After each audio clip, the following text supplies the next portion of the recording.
Hello, everybody, and welcome to another episode of Impactful Conversations, a platform to educate and inspire. I'm thrilled to have a special guest with us today. But before I introduce him, if you're watching this, you can actually see him. But if you're listening to this, you can't hear him just yet. But I would like to first welcome you, the viewer and the listener, to the show. So thank you so much for all the wonderful support. To all of you who have subscribed to the show, thank you so very much. And if you haven't done so yet, I'd encourage you to subscribe, as we've got some really awesome content that we've done, in the past episodes, as well as in this episode and the next few weeks as well. So actually, on that, we've just had part one of the Street Smart Skills for Your Corporate Career course, and it was absolutely amazing. And in fact, you'll recognize the face on the other half of the screen. Because he was the amazing presenter and in part one of the course, and he'll be taking us through the other parts of the course as well. If you're listening to this, you'll be able to recognize his voice very shortly. But do check out part one on all of our platforms. We're privileged to have registration at capacity, and we've managed to create some extra spots for part two. And they're not too many. I think we created about 15 extra spots. And we've got about 8 or 9 left. So we do have a few extra spots left. So head over to impactfulconversations.co.za to sign up if you haven't yet. And now for the moment that you've been waiting for. I'm delighted to welcome into the virtual room with me Prevlen Rambalee. He's a digital engineer in artificial intelligence with 15 years experience in various roles in engineering disciplines.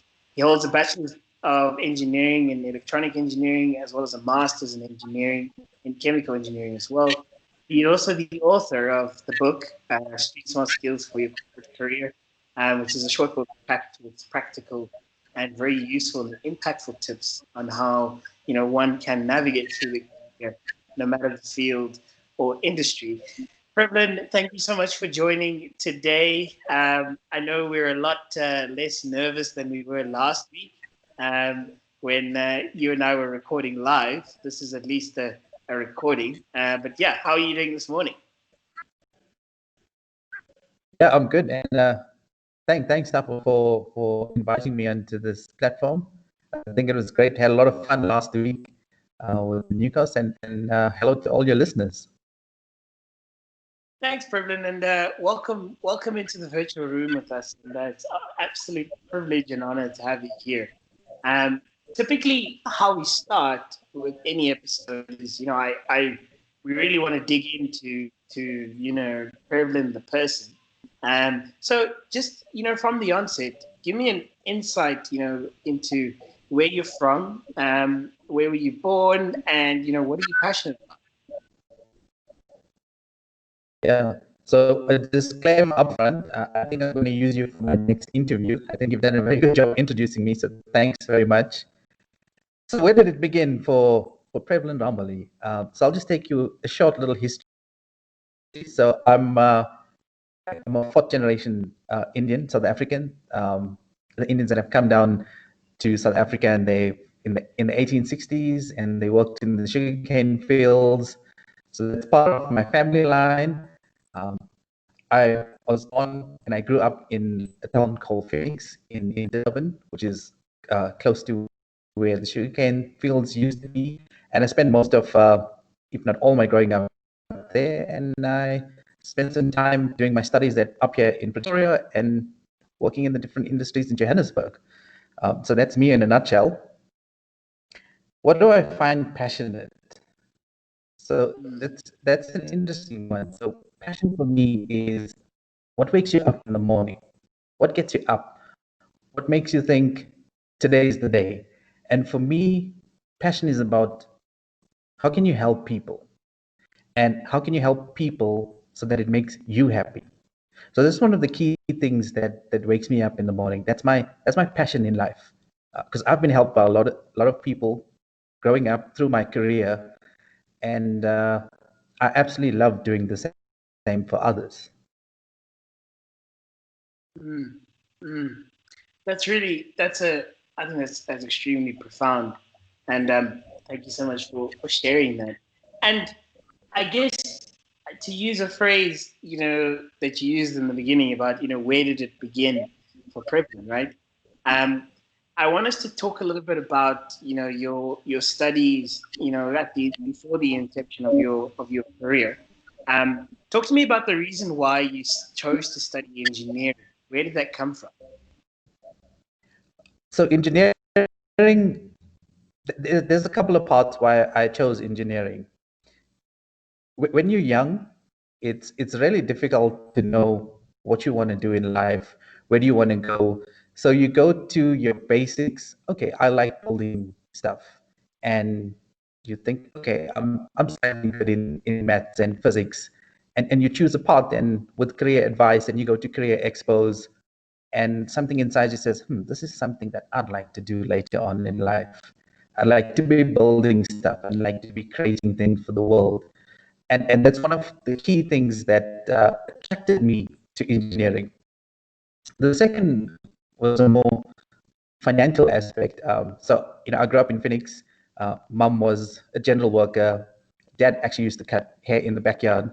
And if one needed to study, you needed a lot of finances. And like many of your listeners and like many South Africans, studying and getting finances is not that easy.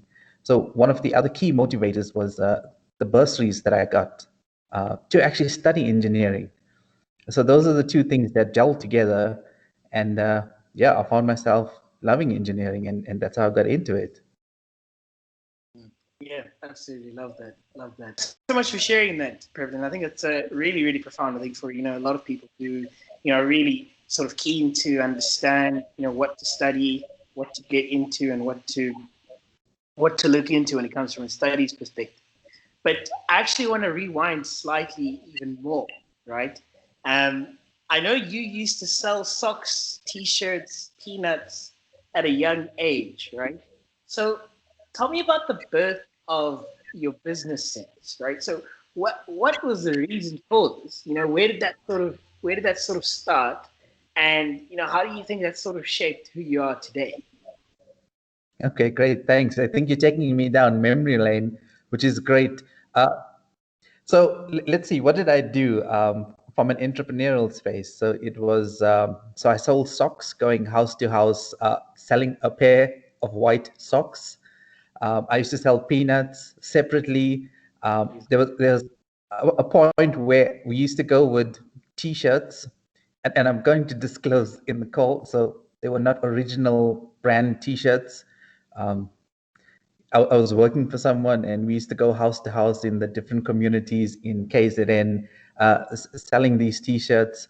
I also worked as a petrol attendant, and at the same time, not at the same time, but in the same period, it was giving out pamphlets at robot intersections. So the people that you see, nowadays when you stop your car, yes, I was one of them. So that's some of the stuff that I did, probably from grade 8 onwards. It was on the weekends. Where did it start? It started with, I think it was an interest to earn extra cash. When you're young, it's always great to have a few rands extra in your pocket. And at the same time, it was with a group of friends. And it was my cousins as well. So it was fun. It was something that we did on the weekends. We did it via people. So it was fun for us. So it didn't seem at that point, as I'm going to disclose, it was not child labor. It was something fun for us to do. And we learned, and we earned extra cash. And you would know that when you're young and you're earning a little bit of extra cash, that gives you some sense of freedom. This is my money. I can do something, go to the tuck shop. And we used to buy Coke and chips and just uh, sit and chill after that. Fortunately, I had a very open-minded dad. So he was the one who says, okay, Prevlen, go out, just learn about the world, learn how people work, learn a little bit of independence, go out there and understand what does it take to work hard and earn some cash.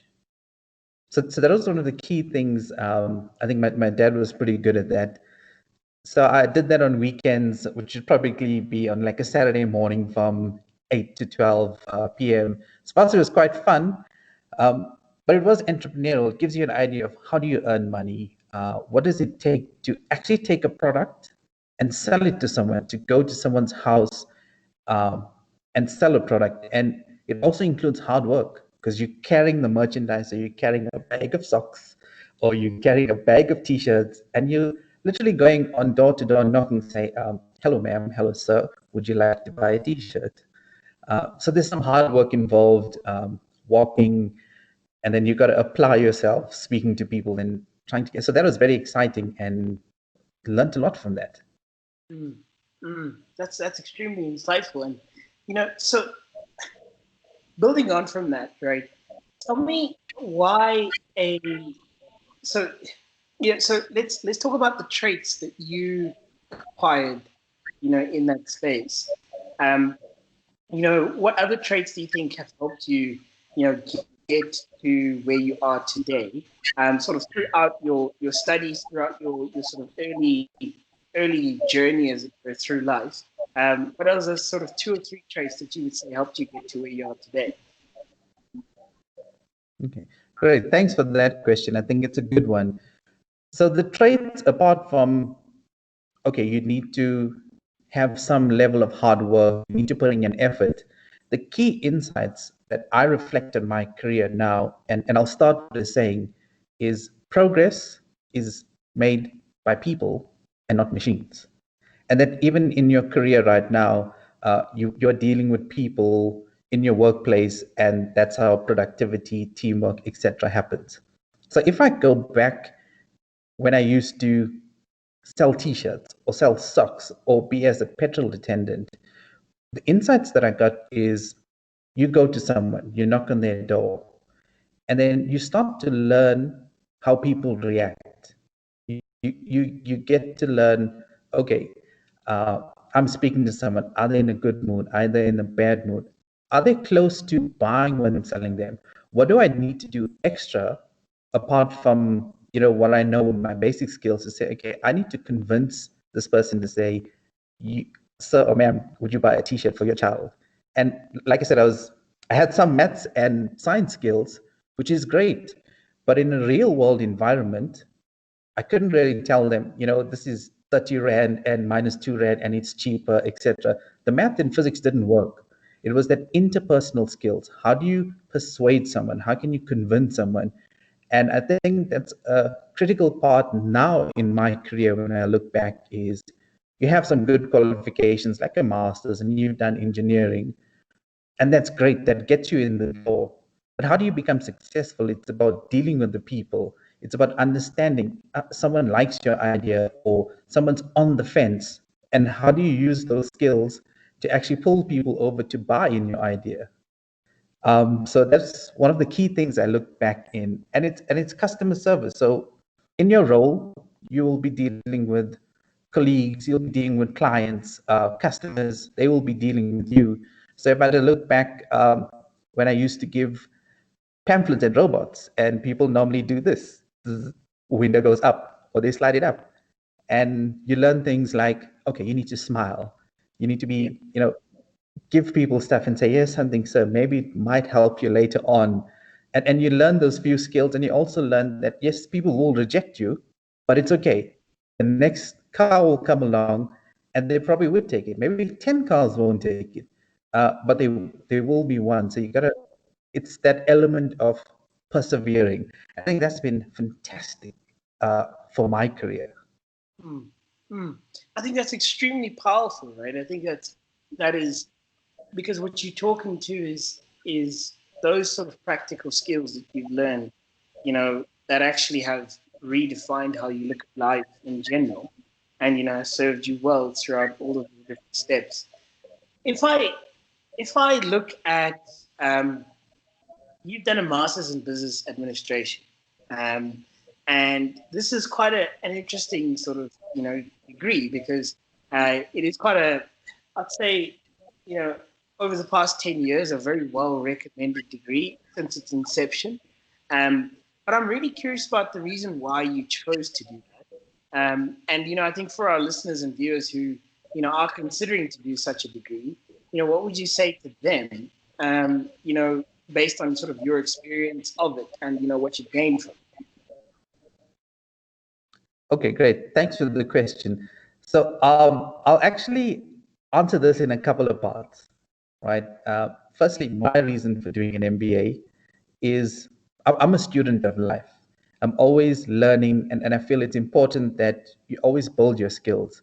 And I'll use an example.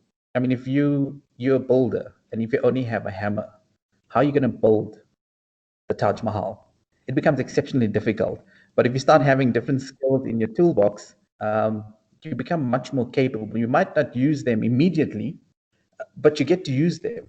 And for me, an MBA was exactly that. So you study engineering and then you get involved into this whole new arena where it's about you learn something on marketing and organizational development, and you learn about finances and how businesses work. And those are extra skills in my toolkit. And I did my MBA like 5 years ago, and now I'm actually using some of the skills for the first time. So you pick it up as you go along. So my recommendation might be very biased, but I think everyone should do an MBA. What's Yeah. also very important, and I did research, and in the research, it's quite interesting. You have a lot of people pro MBA, and a lot of people say it's a waste of time. Why do you want to do it? It's overrated. And I think everyone should do it, because one of the key components of the MBA is you learn about yourself as a leader. So let's just assume the course is 250 or 300,000. That's probably the going rates. It's the best therapy session you can have for yourself. You would never get it anywhere else. Mm. Just based on that alone. And that's what makes great leaders. It's not the knowledge, it's what you learn about yourself, your reflections, how you push yourself to new limits. So for me, just on those alone, it's absolutely brilliant. And I recommend, if you're thinking about it, do it. Just do it. And that's exactly what I did. And no regrets. Yeah, absolutely And love that. MBA, yeah, and it has yeah, pros and cons. People think, oh, if I'm getting an MBA, there you go, I'm becoming the CEO. No, it doesn't work like that. But you will find that many people who have MBAs are generally more successful. Yes. And if you think about it, I'm going to track, let's go into the 1980s. It was Mm. almost a must to have a matric. And then you got into your 2000s. You almost had to have a degree to get into the game. Now in 2020, I'm almost saying you need an MBA to get in the door as well. So it just keeps on evolving. So for me, those were the key drivers to Mm. actually do an MBA. And I actually decided to pay for it myself.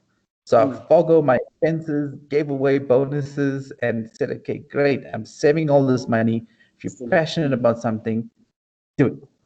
Mm. Yeah, absolutely love that. Such a such a passionate answer. I mean, that's incredible.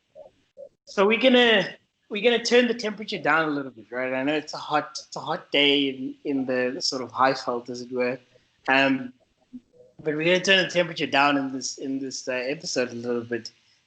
So tell us a little bit about your daily routine.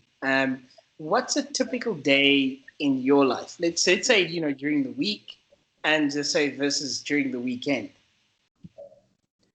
Okay, great. So I'll start by answering this question. What I think I should have been doing, and I read a lot of books where it's like you got to get up in the morning and have an exercise routine and read a lot of books and you know be up in that space. That's what they Yeah. tell you to do, right? To be successful. Um, I'm a bit more simple than that. I'm usually like everybody else. You get up in the morning, you have some good days, you have some bad days. There's some days you want to exercise, there's some days you're feeling a little lazy. So I'd start my day with a cup of coffee, see how I'm feeling, try and get a bit healthy. On a typical work day, I do stick to times. I think it's really important. If I'm in a job, I must work, start at 8, then finish at minimum 5. So I typically go through my day like that. In the afternoons, I'd like to relax, have a good conversation, a cup of tea, maybe watch some TV in the afternoon, and I do read, always read a good book. Sometimes it takes me a month, sometimes it takes me a week to read a book. And on the weekends, I have a saying, or it's not my saying, but it's a saying, um, good food, good wine, and good company. Hey. And that's how I live my weekends. It's about meeting people, getting around the table. Obviously, it's slightly difficult now with COVID, but that's Yes. generally it. Having a good, maybe a glass of wine, or if you'd like orange juice for those who don't drink. Good company, great conversations. Um, so that's typically what I do on the weekends. So it's simple, straightforward, being happy. And I suppose the question for you is: are you a morning or an evening person? Okay. So absolutely a morning person.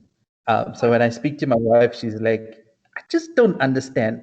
How do you wake up every morning being happy for absolutely no reason? And so I wake up with a smile. I'm always jovial in the morning. I'll play some music or put something on. So with me around in the morning, it's generally noisy. And I think on a more deeper level, that goes to the first question, or not question, but comment you and I spoke about when we spoke about what makes me passionate. And it's about, okay, what gets you up in the morning? What keeps you happy? So for me, I'm a morning person, very happy, jovial. In the afternoon, I tend to relax. Probably go a Mm, bit more quieter after a that, long day. that's super interesting. That is so super interesting. I myself am also a morning person, so I can relate. I can relate. So let's let's talk about building leaders, right? Um, you you obviously have a passion for what I would describe as building people, and helping people to grow and to become their best selves. So talk to me a little bit about the birth of this passion. I know you touched on a little bit earlier, but I'm really to where this sort of passion stemmed from. Okay. Sorry about that. Great. So there's a couple of things here is I am because of others, and others shall be because of me. You're never in this world alone. You never, your Mm, success is never your success. There's family, there's your community, there's people at work, it's your managers, it's your colleagues that build you. Yes, you do the hard work and you go and get the results, but it's always people around you that's building you. And for me, I'd like to be one of those people. And that's the great thing about it is people have helped me, I will help people.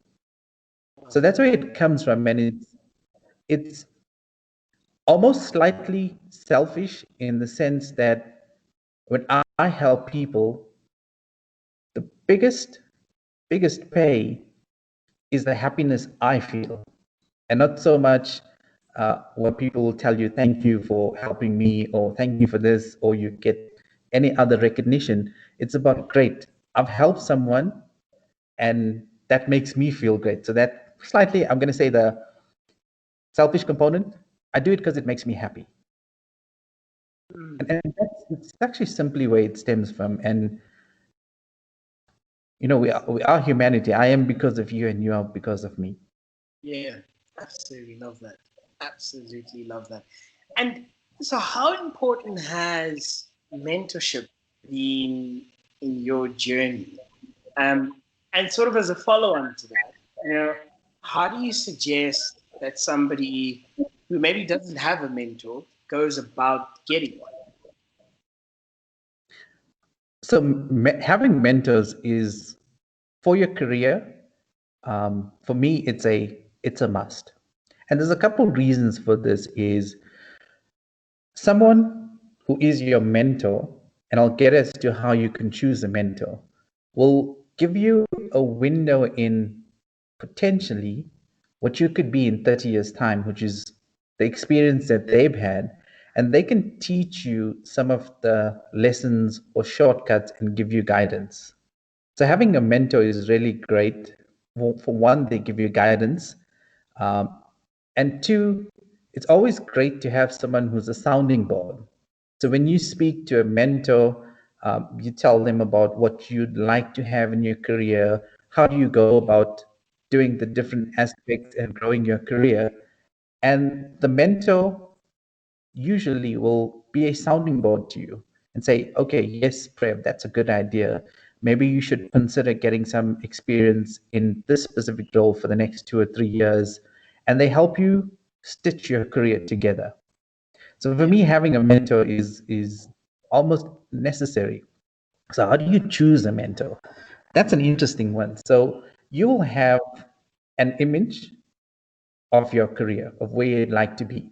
Maybe you'd like to be the managing director, or you'd like to be a super specialist and a professor at a university, or the likes. You'll have an idea. And what the mentor does is you find someone who's similar to that to give you an idea. Okay, great. I aspire to be like certain person in this role. They're probably the managing director, and you speak to them. So finding your mentor is an important point, and also for the person who is the mentor, it's a learning experience and reflection for them. Yes. And it's pretty easy to do is to find a mentor. It's as simple as giving someone a call, dropping them an email and says, I'd like to have a 30-minute chat with you um, to understand about your career. And then from there, you can decide, and the mentor can decide, this is a good fit. And let's go on with the mentorship relationship. So it's typically about, and it's really that simple, because all I've done is drop somebody an email, says, I'd like to chat to you. And no one has really come back and says, sorry, Prev, I'm not into this. Sorry. They're very willing. If they don't, they see, okay, maybe Prev, you're looking for something different, they will refer you to someone else. And Yes. you know what that does? That builds your network. Because then mentors introduce you to other people in the industry and people start to know you. And then you start learning more. Mm. So I think Mm. mentorship is great, and every young person should get a mentor. And it's something that we also said in the beginning. Earlier in your career, it's very difficult to know what's the path. Yes, when you're 60 at your retirement and you know exactly what you wanted to do, what you should have done. It's so easy. But in your early stages, it's difficult, and mentors are exceptionally great in that. Absolutely. 100%. And I love how practically you've put it across, right? In the sense that, it literally is just an email to say, look, I just want to chat and, ask some really sort of, well, they're seemingly simple questions, but probably difficult questions as well. Um, you have also written a book on, street smart skills for your corporate career, as I mentioned in the introduction of this episode. And you recently convened part one of the course with impactful conversations. And, we'll be doing, some the other parts, in the coming weeks. But I'm really curious, what led a engineer to decide to write a book, but not on engineering, right? Um, so what actually led you to take that step of writing the book? So writing the book was a pretty simple exercise for me, Mm, and how it started. And again, I'm gonna go with a saying, and it's yeah. one of the people I admire a lot is Gandhi. And one of his most popular sayings is, be the change you want to see in the world. Mm, So if you mm, want to see the world prospering, if you want to see people moving up, if you have a passion for developing people, if you have a passion for building society around you, yeah. then be that change. Start somewhere, do the 1%. Mm, And that's exactly what I did. So over my career, and I'm going to say, and extend that to my life experiences from the time selling socks and pulling as a petrol attendant, I picked up a lot of small skills that I don't think everybody was probably fortunate enough or had the luxury of having these experiences. And I had many mentors, and I still do, who are CEOs and chairman of boards. And each time they told me something, and something that I've learned and I've tested in my career, I've tested in the work environment, tested in my personal environment. And just over the years, I took down notes and said, okay, this is a good thing. I must never forget it. I must remember it. Carry on, continue it. And interesting enough, in 2018, so I was involved in an accident, and long story short, I had to take Uber to work for 2 weeks. And I thought, okay, I've seen Johannesburg. This is great, but it doesn't help to sit and just look, through the Uber window. And I pulled out my laptop and I started taking these notes and says, okay, let's turn this into something. And the idea was maybe you could that I wanted to turn it into newsletters or small articles. And then as I wrote and I wrote, and I thought, okay, now this is great. And over a period of 2 years, I turned it into a book, and I got a proper editor and proper graphics designer and given it to a few people to read, and realized, okay, someone who's younger in their career can use this in their toolbox. Maybe one sentence of the book might help them. Maybe they might use all the skills, but let's give people the opportunity to share and say, great, maybe you can use it, maybe you won't, at least you're aware of it. And Yes. here's my practical experience.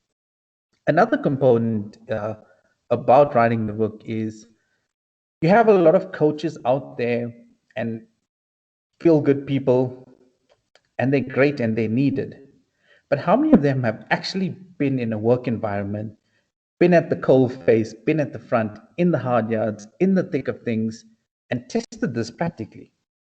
It's not this concept of you should do this for your career. It's, oh, cool, this has been tested. I tried this. Maybe it might work for you. And that was the birth of the book. And it ties in with the passion of I am because of others, and others shall be because of me. Yeah. Yeah. Absolutely. I absolutely love the sort of consistency, in with what you believe, and the fact that you took the step to start it, and that you've polished it and refined it. And I would encourage anybody who's listening to this to get in touch with us to find out how they can get the book. I have read the book myself, and it's absolutely brilliant. So I would very highly recommend it. Let's talk about an interesting topic: digital skills in today's world. Okay. And I guess the preface to this topic is, the world today. At time of recording, we're in the COVID-19 pandemic. Where we've been pretty much forced to evolve digitally. Um, in industries, in at home, in our personal lives, we've been forced to evolve, to get that sort of social connection with each other. You mentioned it earlier when you were talking about, good company, right? In the sense that good company is now, you know, probably 95% virtual, right? Other than the people that you spend time with at home, the rest of the company that you're seeking is virtual, right? But I want to break down a little bit what digital skills actually are. And I want to break down, what do you think are the key digital skills that are required in today's world? Okay, great. So that is so true. Post 2020, I mean, we're in 2020, the year, and life is fundamentally different, but it's nothing new. Mm, So let's track back a little. So we in this term called the fourth industrial revolution. Sounds yes. amazing, right? But if you look back, you had the first industrial revolution, which was mechanization and steam power. And back then, for people, it was, wow, what is this trains that can move and transport goods? And the second industrial revolution was electricity. And it's like, boom, what is this new thing now? We can get electricity and get things to work automatically. And we now have a microwave and, those nice kind of things. And the third industrial revolution was automation. So you started getting robots, things are being done automatically in these production lines. And Mm, now we're in the fourth industrial revolution, which is the cyberspace. yeah. It's Yeah. about the Internet of Things. And the whole social media, it's data, and it can become overwhelming. So it's good to understand where things are and know that over history, at least in the last 150 years, the human race has been evolving, and we're just in another step of evolving. The fundamentals still remain the same. You still need good company, you still need food, but now you're in the space of digital. So what does it mean for your career? What does it mean for you in your daily activities? And even so more, like you've just mentioned, all social interactions now are happening online. I mean, Yeah. we're having this chat, it's virtual. Yeah. So what do you use for your career? And probably not, I'm not going to give you this high level, great example, but let's look at it. At the moment, there's approximately 23 billion devices in the world, and there's 7 billion people. Mm. So it's going somewhere. How do you leverage that for your career? And it comes back to some of the basics. So Yeah. what do you want to achieve on this? And I know it sounds like, oh, but this is like a very, very way back answer, but what do you want to do? How are you going to use this to help you in your day to day? How are you going to use artificial intelligence? How are you going to use digital? How are you going to use Internet of Things? How are you going to use social media to Mm. help you in your career or to help you in your daily life? And it's again, you need to understand, okay, what do I want to achieve about this?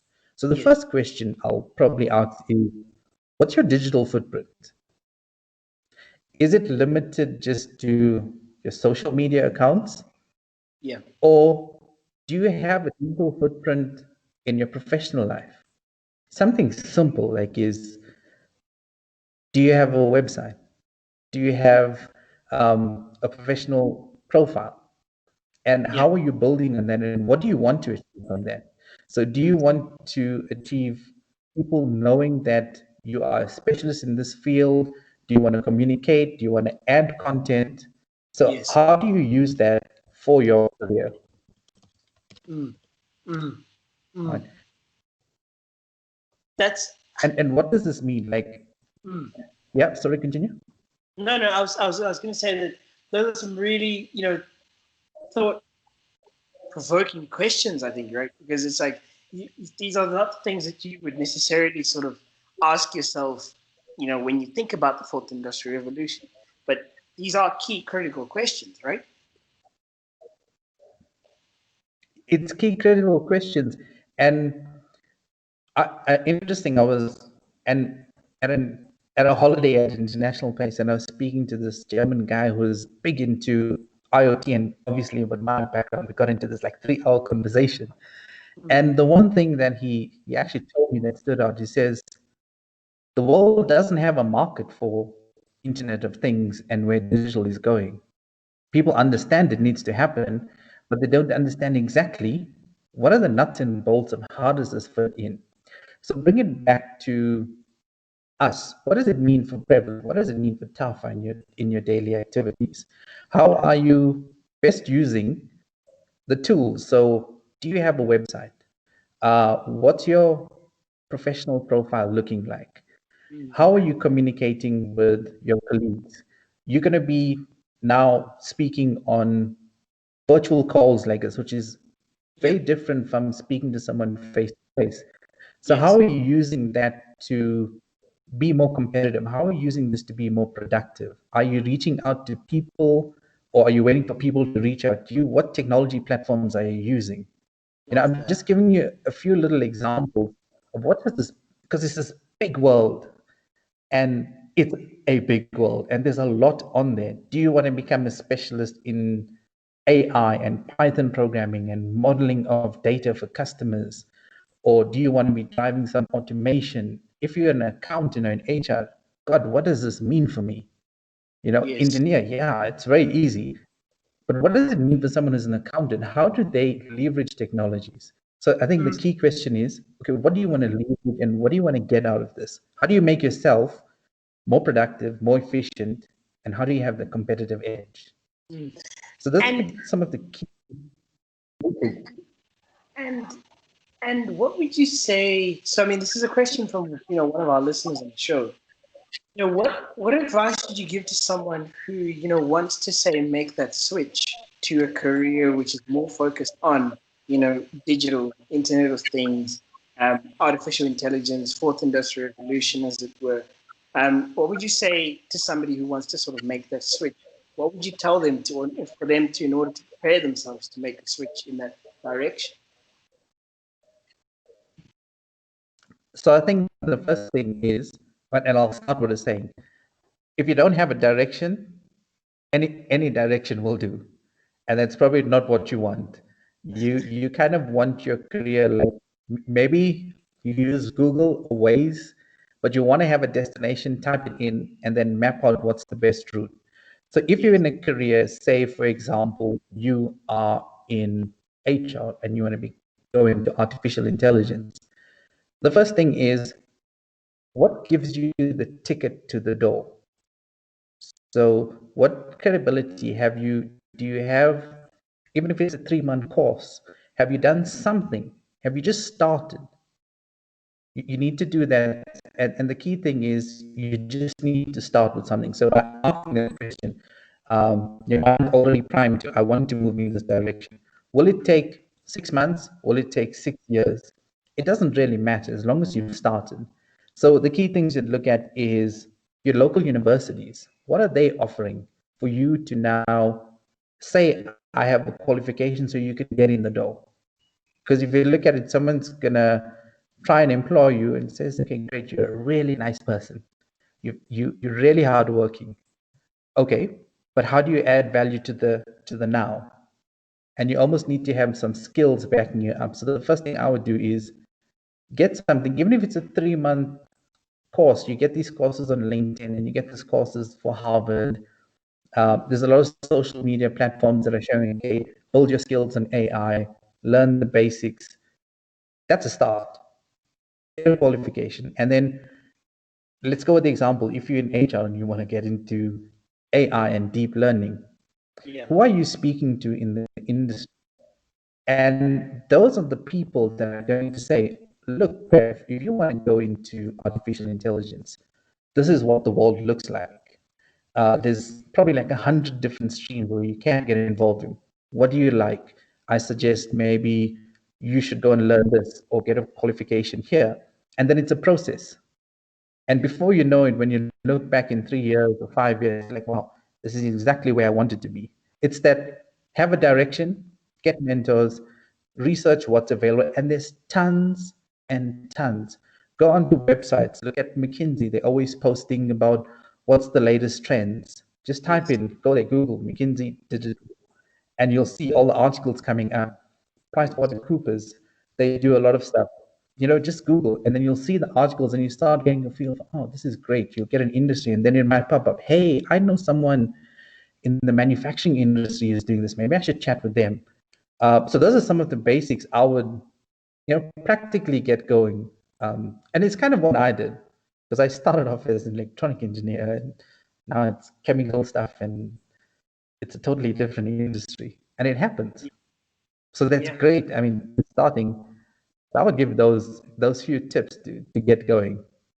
Mm, absolutely love them. I think that more than sort of encapsulates not only switching to that field, but whatever field you're in, those are the steps to follow, right?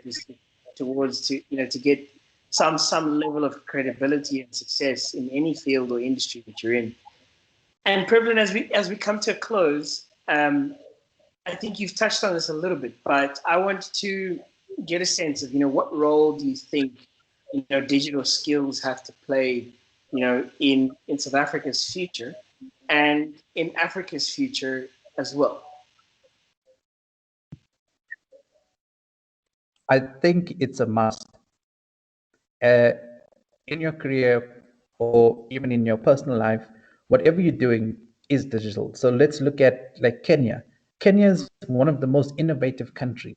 If you look at what they're doing in terms of money transfers, what they're doing in local communities, and I suggest you type and see how innovative they are. So we're moving. I think South Africa has a good young population. Nigeria has probably got the third or fourth largest young population in the world, followed by, I think, Brazil's the biggest. And it's the young people that are on phones, it's the young people that are using apps.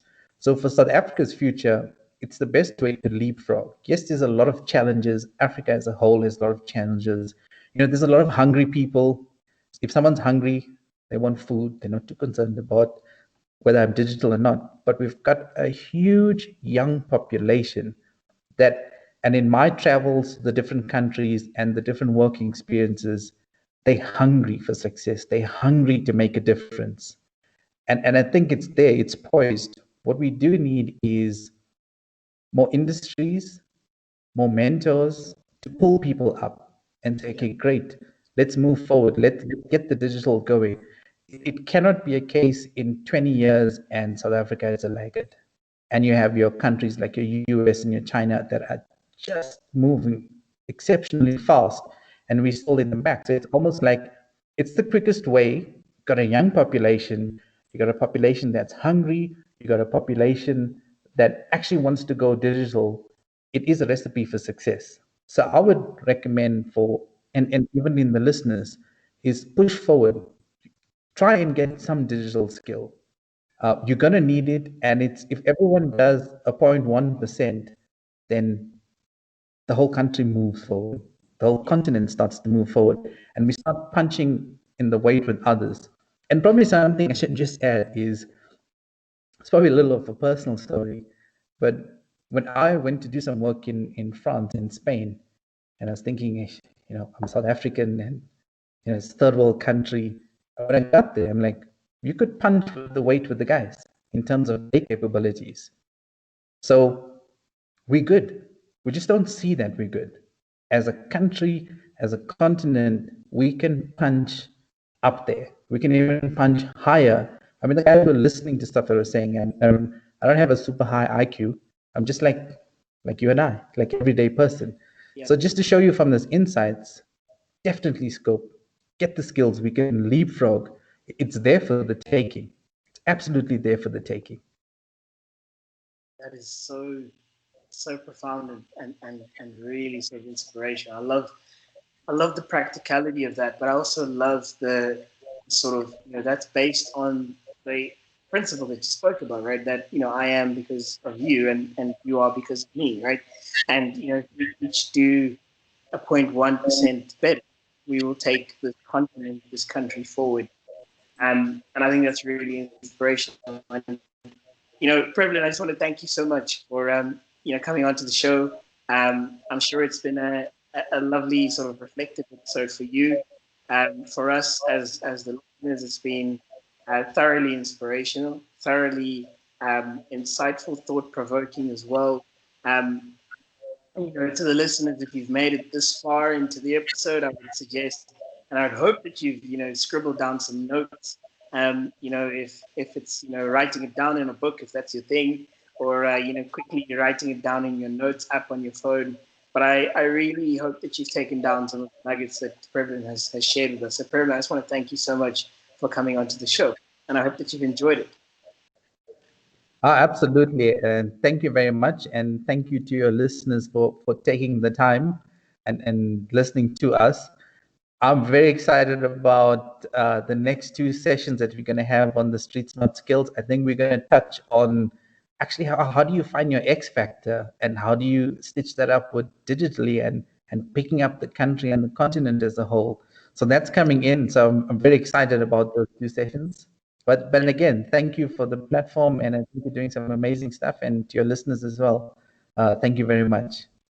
Thank you, Previn. And to to to elaborate on your point, as I say goodbye to the listeners, right? I think it's really important if you haven't signed up for Street Smart Skills course, that you do right away. You head over to impactfulconversations.co.za, and you'll see the first button on the page. Sign up for a course, and you'll see part 2 of the Street Smart Skills course is right there. If you haven't attended part 1, it's still fine. You can attend part 2. You can listen to part 1 or watch part 1 in the podcast episode, which you'll find on the website as well. But to you, the listener, thank you so much for listening to us. Please do subscribe to the platform, be it on the podcast platforms or on YouTube. And do give us any feedback on how the platform is impacting you. But until we meet again, from Prevlen and myself, goodbye, cheers, and have a fantastic day further. Cheers.